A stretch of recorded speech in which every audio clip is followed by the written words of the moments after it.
তো দেবাদিদেব মহাদেব, আমি প্রথমেই তোমার কাছ থেকে সরি চেয়ে নিচ্ছি। কেন আমি এখন যেটি দেখাবো, তারপরে যেটি বলবো, সেটা বলে আমার পাপ, অন্যায়, তাই সরি। हमारी जोड़ी महादेव ने बनाई है, तो इस दुनिया में हमें कोई अलग नहीं कर सकता।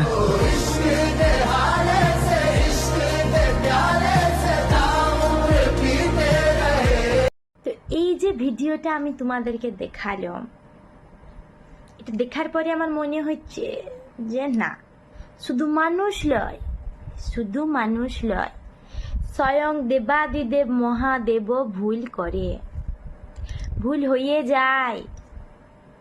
না ছাড়া এই দুজনকে বানায় জড়ি, ইয়াদে জড়ি। মানে বলছে দেখো যে মানুষ যে যাই বলুক, আমাদের জড়ি স্বয়ং ভগবান বানাইছে। আমার বলার বক্তব্য হচ্ছে যে ঠাকুর কি সত্যি সত্যি তখন গাঁজা খেয়েছিল?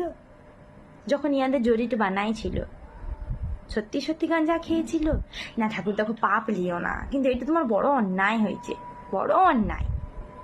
না, তোমার অন্যায়ের উপরে কথা বলছি তো, তাই বারবার সরি চেয়ে এলেছি, আমাকে ক্ষমা করে দিও, কিন্তু এই কাজটা তুমি ঠিক করো না। এত সুন্দর সুন্দর পৃথিবীতে ছেলে মেয়ে রয়েছে, এত সুন্দর সুন্দর সব আছে, কিন্তু এটা কি, এটা কি দেখে নিলাম, এটা তুমি ঠিক করো না।